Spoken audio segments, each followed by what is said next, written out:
Game 3 saw some highlights from LeBron, including in an early flourish, an off-the-backboard slam. Kevin Love was aggressive early, inside and outside. But Golden State weathered that storm, and then the storm known as Kevin Durant. 43 points, 3 big ones to seal it from 28 feet. And good night, Cleveland, down 3-0 in this series. Golden State 1 win away. Outside, they flee from the building. Inside, we sit and try and understand it all. Welcome to our Game Time Live set, presented by YouTube TV. It is Casey Stern, Grant Hill, Chris Webber, Sir Charles down on the end. Guys, let's talk about the end of this game. Steph Curry was 0 for 9 from 3, had not had a good game, but then hits the huge 3 to put it 111-107, one of the bigger shots in the game. Listen, you can talk about Curry all you want to. It's all about Kevin Durant. He won this game. He won this single-handedly. Kevin Durant won this game. I mean, I'm looking at these stats right here. If somebody had told you before the game that Clay was going to go 4 for 11, Steph was going to go 3 for 16 and 1 for 10, you're like, there's no way the Warriors can win this game. Listen, I'm going to just shake Kevin Durant's hand. That was a spectacular performance, and there's nothing you can do. He's a scoring machine, but this was all about Kevin Durant tonight, plain and simple. Now, can you read? What does it say here? What does that say? Does that say TNT? Does that say Studio J? Does that? I'm in charge here on this set. Hey, let me back up. Let me just tell you this. Listen, big fella. I want to ask you all this because we saw this in Game 3 last year from Kevin Durant. We talked in pregame, right or not, because he's one of the best players, and I want to hear all three of you in this, of him floating in and out, maybe not being consistently as good. What did you see tonight from him that you loved from Kevin Durant? Well, he was really good, and he was aggressive, he was efficient, and he played like I thought he played like he played last year in the finals. Like it was personal. It was almost like it was his first time getting to this point like he did last year, and he just came out and they needed him, and he was aggressive. He was in control. I thought his post-ups, his pull-ups, everything was strong and confident, which I've seen at times he didn't look sure of himself when he was going, but he was in a nice groove, and they just kept feeding him, and no matter who Cleveland put on him, he was able to be effective and get things done. Yeah, we usually see Kevin Durant play well when Curry plays well. What I like is that tonight what he did was basically saying, I see your shots off, I see your shots off. This is what you brought me in for. I'll be the closer. And he started closing the game early on. And he has 7 assists. And why is that so big? He could have had 7 hockey assists. But all that shows is that when the double team came, he was looking for other guys because you can't check him one-on-one, period. And if they did bring help, he converted it through other guys. And this is the type of game, you want to see him play. Along with 13 rebounds, he was doing everything tonight. One of the things that we all talked about at watching the game upstairs is, Chuck, we would watch the Cavs go have a great possession.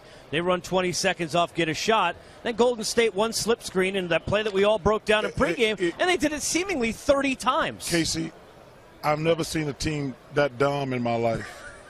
And I mean that seriously. I mean that lovingly. No, seriously. I mean that with all the warmth.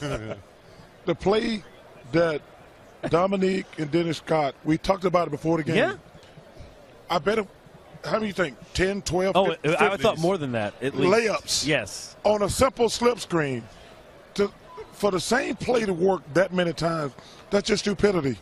And you have to blame the players to a certain degree and the coaches. To run a simple play like that and get a layup every single time, that's just dumb and stupid, plain and simple. Chuck, the game, obviously Kevin Durant, as you said, but to your point, Andre Iguodala 3 for 4, Sean Livingston 4 for 5, Jordan Bell 4 for 5, McGee 5 for 7. Yeah. Those are all high, efficient, high percentage in the paint. On dunks. the same play, Grant. On the same play. Over and over. Dive Maybe too much attention right on to the Clay and Steph. I don't know, but Yeah, a but lot you of it can't was give just up a layup every time. No, I agree. A lot of this is miscommunication, not being connected there on the defensive There end. were times, just to be fair on defense, when Kevin Durant was hot late. Fair or unfair on the set, you wanted to see LeBron stick to KD more defensively and take on that challenge. Yeah, that would have been fine. That would have been good. But like I say, I thought he waited too late. I just have a problem. I just have a problem with what Grant just said. All those plays were slip layups. Let those basically go 15 for 20 on layups. that was the difference in the game. Obviously, KD was fantastic, but they run the same simple play and get a layup every single time. That's ridiculous. You know, we got to a point where there was about 35 seconds left, and there was a lead of 4, and tight end foul, and they just kind of let the clock run down, and then it was 6, and it was too late. Were any of you surprised about kind of the way that the end of the game was handled? I mean, it seemed like the Warriors kind of went up 6 or 8 and then just coasted to the finish last couple minutes. I think the Cavs were resigned to the fact that they were going to lose. That's my honest opinion. Yeah. I mean, you're down 4 with 30 seconds to go, and they have the ball. You can't. You're not going to get 2 possessions. I think they're like, we're not going to win this game, and that's unfortunate. From Kevin Durant, I want to talk about Iguodala though, because that was brought up there. One of the bigger plays, we're all talking about it. Didn't really look healthy. Was kind of a foul here, a foul there, and then all of a sudden Chuck got up when he needed to with that huge dunk late in the 4th. He got a great dunk, and he talked about Bell and all those other guys. But like he said, we should probably get back to Kevin Durant. Listen, we can throw all those other guys out there.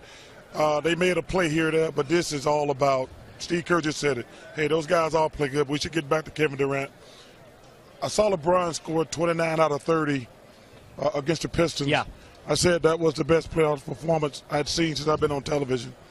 This is a close second. This guy was, first of all, if you actually look at this, he had 43, but he was 15 for 23, which is very efficient. But you factor in 13 rebounds and 7 assists, this is one of the best performances I've ever seen in a playoff game live. This is ridiculous. No, I mean, I agree. I mean, it was spectacular. And the efficiency, the aggressiveness, it's just weird because we saw that like game 1 in Houston. Yeah. He came out, and then we saw him at times a little out of it. I didn't think he was at his best game 1 in this series. Played better game 2. And then tonight, I mean, it's like he took it personal. You know what? Signature performance. I criticized LeBron about it was X amount of years he went to Miami when they wasn't winning. I says, LeBron's such a nice guy. He's got to realize, hey, I know this is Dwayne Wade's team, but I'm the best player. And I said, you got to do your thing. And he went out and scored like 3rd in the first half against Boston and flipped that series because they were down 3-2 and going back to Boston. Yep. Kevin Durant has to accept the fact he is probably the most unguardable player in the world. I know he wants to be a nice guy and his Steph team. And I'm not comparing myself to these guys. I just want to make this point. When I got traded to Phoenix, this guy asked me, he says, who team is? I said, my damn team. He said, well, it's been Kevin and Dan. I said, it's been Kevin and Dan's team. I said, well, it's Kevin and Dan's team till I got here, and now it's my team. And I think that Kevin, nobody can guard him. But I think he's such a nice kid, and he doesn't have that killer. He could do this most nights or every night, and that's why we get mad at him at times for not doing it, because he's unguardable. But isn't this what makes the Warriors great, an all-time team? We talk about their Hall of Famers that are on this team. It could be Clay, like you talked about in pregame during some of these big games over the years. It could be Steph in Game 2, and now be Durant. They could pass that baton, and not everybody needs to bring their best game every night because they have so many different options. Yeah, I still think they want to bring their best game, but offensively you don't have to go to the well each time. And I agree with Chuck in the fact that, first of all, Durant is the unicorn. It's not Porzingis. Usually you get somebody else the nickname you want. He's the unicorn. There's no other player like him, but those other guys allow him to play in this system. The other guys allow the system to happen, which allows other guys to flourish. And then when you need a home run, you put him up to bat. So it was a lot of fun watching him. And I agree with Chuck. But, Chuck, I do think that from you saying this, from him winning the championship last year, from this happening this year and probably going on, I think he's going to try to get that killer because he's proven it. He can't run for himself. And I think, too, that Steph welcomes that. A lot of guys who were 2 times MVP, like it's very territorial when a new guy comes in. But Steph and Clay, I think they want him to be this Kevin Durant. Absolutely. And I think they this know was the first step. You know, Grant, this is one of the reasons old guys like me didn't hate it when Kevin went to Golden State, because he made them pretty much unbeatable. Right. You know, it was really, we knew there was going to be a power shift, and we're like, they get Kevin Durant, they're going to keep winning. And it hadn't been good for the NBA. It's probably not going to change anytime soon. I mean, I don't even think any of those guys are 30. I don't. It's scary. None of them are leaving. But 2 years ago, I mean, Steph Curry going 3 for 16, 1 for 10 from No, the they've three-point been line. They have no chance of winning on Kevin, the road. But Kevin he's the guy who took him to a whole nother level. You know, I want to look at you guys' reference to it. Let's go back to last year in the finals, obviously finals MVP. Remember Game 3? Flashback to this, the biggest shot of Kevin Durant's career. Hit that to go win Game 3. Same spot tonight? That's correct. Hey, you know, you must have been in TV for a couple of minutes here, Chuck. 18 years. Guess what we're doing here? Pretty much the same spot. That's a little deeper. How about that hand? Look at his hand coming out in his face. I mean, I don't know if you could play better defense than that. You cannot. That's it. Hey, listen, it was his night. Draymond pretty happy about it. Kevin Durant again, 43 points, third most by a Warrior in franchise history on the road in a finals game. Let's talk about the Cavs side. Got off to a great start. One of the things I think everybody liked here on the desk was how aggressive Kevin Love was. That was a big factor in the first half. Second chance points. They got 10 of the first 12 in the first quarter. They did all the right things, but still they come out of that first quarter and they're right in a tight game. They didn't have a lead regardless. They got off to a good start. I think at one point they were up 12-4. Mm-hmm. They were feeding off the energy and the emotion in the building. Kevin Love was aggressive. J.R. Smith hit a corner three. The energy level Chuck talked about, just playing hard, they did that. But with that all said and done, Golden State was able to weather that storm, just stay in the game, make good solid plays, a lot of easy baskets for them early while they were struggling finding their rhythm. And before you know it, at the end of the first quarter, it's like a one-point game. Yeah. And if you watch Golden State any of this year and seen them against Houston or other teams, it's almost messed up when you get a 10, 12-point lead. Right. Because it's almost better to stay close all game and then try to win at the end as opposed to playing your best ball, being the most energetic, having the crowd in it, get up 14, then you turn around, Chuck, and you're down 2. I mean, how much is that defeating from a player's standpoint when you get a 16-4? It was at one point. A great start like that, Chuck. You get out, you're even after the first quarter. Well, I don't even think it matters the first quarter. I think when you're coming down the stretch, they didn't use the other 2 nuclear weapons tonight. They used the one big weapon. And that's defeating because LeBron has to make every play for the Cavs when the game's on the line. They have that luxury. They have 3 nuclear weapons. 2 of the weapons didn't fire tonight. And that's defeating to a team. And like Grant just said it, on a bunch of those shots, they're playing good defense on Kevin. Yeah. But he is 7 feet tall. He's shooting up at that rim. He got a little guy on him most of the time. That's defeating when you play good defense and then guys are still scoring and you're really working hard to score on the other end. You know, they got help from the others tonight. You got 13 out of JR, even though he didn't shoot that well, 20 out of Kevin Love. And it's amazing. We're watching upstairs, and what was it, Chuck? You said it's unbelievable how when you actually let a guy play, he can play well. You know, Rodney Hood played pretty well. Well, I've been critical of Ty Lue because I talk about it on our show all the time. A coach can't give you confidence, but he can take your confidence away. Listen, Rodney Hood is a good player. Jeff Green's a good player. But they are so scared when they're on the court because they know if they miss a couple shots, there's some bad body language, and the coach snatched them out the game. So you never get consistent confidence, consistent energy, because, number one, you don't know when you're going to get to play. And these guys know.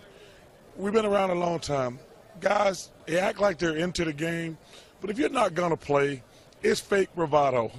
It's fake bravado, Casey, because guys want to play. Eyewash. We in the finals, man. Right. Nobody wants to sit over there and then just be a cheerleader the whole game. But they are so sporadic with their substitution. Like those guys didn't even play against Indiana, and like, wait, dude, you didn't. Now you want to play me, and I hate the way they do their rotation. Well, Klay Thompson joining us. Klay, congrats on the win. You know what it's like to be hot and to feel it. How about what you saw from KD from really bell to bell tonight? Oh, it was amazing. He gave me and Steph a night off, which is nice. You know, when you got what Coach calls the ultimate luxury. You know, when your backcourt combines 20 points, but your small forward combines gets 43, it's a beautiful sight to see. Klay, we talked about the other guys, the high percentage shots. Was there something that Cleveland was doing or not doing where you guys knew you could get easy baskets inside? Yeah, they were trapping that ball screen tough at the top of the key, and for our big men, they just got to grab it and make the simple play. It's a 3-on-4 every time. So Draymond was doing a great job. You saw what Andre did. Looked like he was young again, dunking on Tristan Thompson. And, yeah, it's that simple. Just hit the open man. If they double you, hit the open man and make the right play. You know, Clay, I have a theory that if I was your teammate and you had a bad game, I would be happy if we won, because you're not going to have two bad shooting nights in a row. As a shooter, I know you never lose your confidence, but you feel that way too as a great shooter, I'm sure. Oh yeah, absolutely. Especially when me and Steph have not the best night and still win. That's gotta hurt. So we'll come out Friday. We'll try and get easier looks, but I'll take that same result if we play the same way. This is going to be my last night working on NBA TV, because Grant Hill is the most annoying person ever to watch a game with. Every time you and Steph go up, he hollering, pull, pull. That's true. Pull. That is so true. It sounds like my dad, man. That's what he says every time. It's so true. Hey, I'd never sit there with Grant, and every time y'all got to go on me, like, pull. It was great to watch. That's funny. Oh, it was. It was great. Like skeet shooting. Is that a question? Or you just That wasn't a question. You just snitching on me. You just want to say he's tired of working with you. Snitching on me? Okay. Where's Shaq at? Clay, how about having Andre back on the floor and what it meant? Had that huge dunk late, but just his presence being out there. Just his versatility. You Yeah. know, he's guarding Kevin Love on the block. He's defending LeBron James from 94 feet, and he's been here. He's a Finals MVP, so he plays with great poise, and he just calms us down when we're out of sorts. We make some ugly turnovers, but when Andre's out there, he's like a third point guard for us, and we missed him, you could tell, but he's going to be great for us Friday. Is Draymond Green as annoying every day as he is? Are you going to ask this of every Warrior you ever talked to? They haven't answered me yet, Casey. He's competitive in everything he does, but he's actually a really nice guy, believe it or not. That's what he's misunderstood around the league, especially in opposing arenas. He's a different type of player out on the court. He's an animal. He's someone you always want to have on your team. I would hate to play against Draymond because he'll get under your skin no matter what. Has he ever committed a foul? Has he ever? Oh, man. Not in his mind, no. That's what makes him so great. Does he remind you of Chuck? No, not at all. Yeah, a little bit. Chuck's probably a better scorer. Not probably. He was, but Draymond, he does everything. I like Draymond. Us, I think he's a nice kid. He's annoying as hell, though. Clay, Yeah. Clay, I have to ask. I mean, I've watched you the last few years, and your stamina, the way you run the court, you move well without the basketball, you guard the other team's best player. You look like you just never get tired. You keep going. The ball can come your way. It doesn't come your way, but you're always ready. Just, I mean, the conditioning necessary to play the way you play and the responsibility that comes with that. Oh, that's something Steve helped me with so much. When he came on staff, he said he had big visions for me. He said I was too stagnant in my first 3 years, and he just told me, Clay, you could be a menace and just not even get the ball, but you can always gravitate the defense just moving around. And I learned that from him, and it's easy for me. I barely got to handle the ball, so all I got to do is run. You know, I'm not up there putting up 500 dribbles a game, maybe 10, 20, and just being efficient with my movement, and it's something I'm learning and continue to learn. Well, you have officially passed your dad as the best basketball player in the Thompson family. You agree? Just now? I thought that was years ago. I want to. They want on the way out maybe who wore it better. You look at Clay's shirt and remind us from pregame. Take a look. This is, I don't know if you saw this, Clay. Look at LeBron's pants. Come on, You need the pants to go with your shirt? You could have seen me with those. Listen, I never thought I'd say this. Get Chuck some of those. I want to see that short jean shirt again. I want to see the short shorts again instead of looking at that thing right there. Oh, my God. Come on, man. Clay, congrats again, man. Appreciate it. Thanks, fellas. I'll see you all Friday.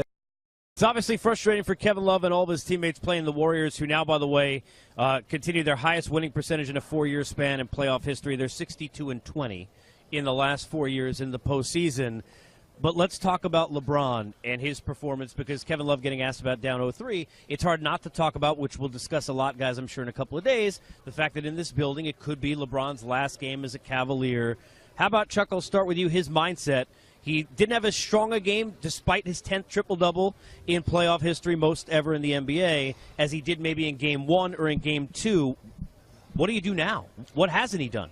Well, you just got to hope you don't get swept. I mean, that's, like I say, that's would be my mentality. It sucks to get swept. But listen, I am not going to be one of these fools on television who let LeBron James hijack the whole NBA forever. I hope he stays in Cleveland. it'd be great if he stayed in Cleveland. These people love him. He's a once-in-a-lifetime player, born in a city and become a legend. Hope he stays here. But I'm not going to sit around and be one of these idiots who my camp tells me and he going here, he should go here. He should stay in Cleveland. They got a really good team. First of all, he started the super team thing. So now it's coming back to bite him in the ass. It's an awkward situation. But this team is a good team. But they're far away, though, right? I mean, from everybody's some of the far away from the Rockets. Well, you said the Rockets. Everybody's far away from the Warriors. Yeah, but I agree with Chuck. You know, I hear all these places. Sure. And I don't see any of them being better than here. Not the Lakers with 3 new people. You're not going to beat Houston. Or the Warriors. Forget the Warriors. Yeah, I don't think you even go make it to Houston. What about Houston? Well, what about Houston? Maybe that's the one place, I can see. But again, I'm with Chuck. I would love to see him stay here. I would love to see him go to the championship, try to continue to win, recruit some players that can help him. But, and again, who knows what's going to happen? They still have some games. Let him tell it they're going to win 4 in a row. But right now, while we're talking about it, I just don't see a place that he can go that would be better or more fulfilling, or where you can win right away. It won't be more fulfilling than winning here. If he goes to Houston, first of all, it won't work in Houston. He goes to Philly, it won't work in Philly. I'm sure your brethren in Philly are going to love hearing that. Well, he can't play with Simmons and Embiid. Well, yeah, it really hurts Simmons. It really hurts. And Simmons is, look, you may take that risk, but Simmons now, you sort of negate what he does. Yes. Because they're the same player. And you take away from Embiid, who's a stud. Well, look, first of all, my camp says, no, I'm joking. Yeah, I didn't know what camp you I only know one camp that you've been to, but I know they're not going to help the Cavaliers. I really think they're in good shape. I really think that he should stay. He should definitely stay. If he wants to get to the finals, even though Boston's going to be better, Philly will be better, Toronto, we don't know what's going to happen there. The East, Milwaukee should be better. Yes. I just think the best chance for him to get back to this stage is here. And I'll say this about Cleveland. They have been bold in some of the things they've done to get to the final. It didn't work this year. They moved Kyrie. They went for it. They brought in Isaiah Thomas. They brought in some old vets. It didn't work. They made a big change midseason. Yes. You have to think if he stays, they may make some other changes, maybe go after some of these top free agents. So they got the number 8 pick in the draft. They've been bold. They've been bold. You got to give them credit, and I think they would continue to do that. I think Dan Gilbert gets a lot of blame, but I give a guy a lot of credit. He has done everything to make this team competitive. He's overpaid some guys because LeBron. That's the problem. Because LeBron wanted to, but because LeBron. But Chuck, now that's the problem. Yeah, but you can't have your cake and eat it too. No, but can you overpay somebody team, and I agree with you, Chuck. But where you're going, yeah. Can you really overpay someone when your organization is now known for all time? There's no organization is much more valuable than it's ever been, especially the days when we would play here. So no question. I agree with Chuck that the franchise has done all they can, but I think it's been a mutually beneficial. Absolutely. And so I'm saying, all the names we talk about him going to L.A. with, if it's possible, why wouldn't you get them here? And I agree with Chuck that can happen. That's why I just see this being just being his best. It's a perfect option. situation. It is. They love this guy so much. Yes. This guy was born here. He turned into one of the greatest ever. You see all these 23 jerseys around here. This guy is a god. They love this guy so much. And I think, personally, he should finish his career here because if he wins championship other places, it won't be the same. That one championship in Cleveland is worth 2 or 3. And if he was somehow able to win another one, it would mean more than going to the Lakers or winning with the Rockets. He'd be a mercenary.